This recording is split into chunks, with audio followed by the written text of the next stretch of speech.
All right, be honest with me for a second. Have you ever caught yourself treating AI like some sort of magic answer machine? Or on the flip side, maybe you've been a little worried that it's just a direct human replacement waiting to take over your job. Well, you can go ahead and toss both of those myths right out the window. Welcome to this explainer. Today, we're going to completely rewire how you think about artificial intelligence. We're moving way past just typing simple prompts, and we're going to dive into what true human-AI collaboration actually looks like. Okay, let's dive into this. To really get a grip on this concept, I want you to picture a super busy workshop. Real effective collaboration in a space like that is all about intelligently dividing up the thinking and the judgment. One person measures the wood, someone else makes the cut, and maybe a third person checks the quality. No single person is doing literally everything, right? The real magic, the real value, comes from exactly how that work is split up. And in our modern world, AI is essentially stepping into that busy workshop as your brand new partner. But here's the thing. To make this partnership actually work, we've got to understand what each partner is naturally good at. AI is just absolutely incredible at speed, pattern matching, and operating at a massive, massive scale. Humans, on the other hand, we bring meaning, judgment, and responsibility to the table. Think of AI like a highly advanced calculator. Now, a calculator is unbelievably fast at crunching structured arithmetic, right? But you would never in a million years hand a calculator your life goals. AI is there to handle the structure, you are there to handle the purpose. And that human side of the equation, it is absolutely crucial. Why?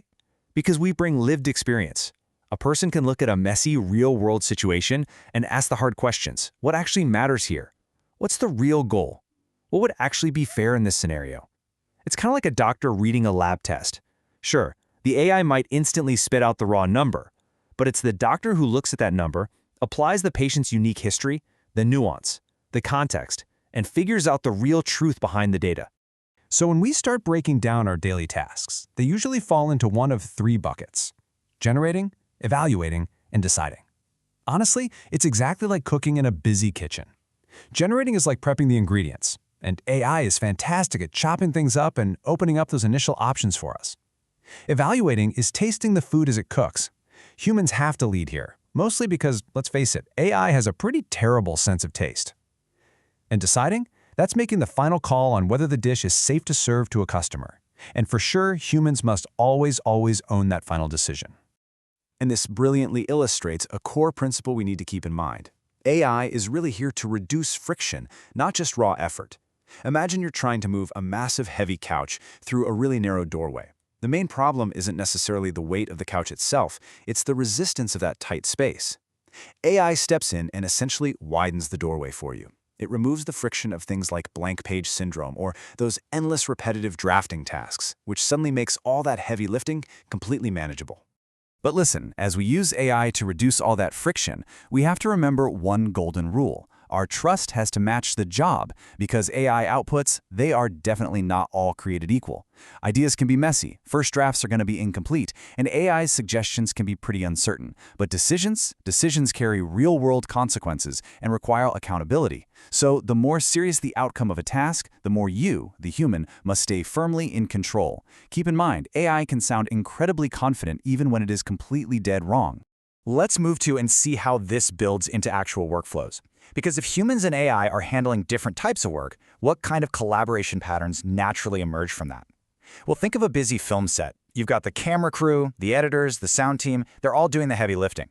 But the human? The human remains the director.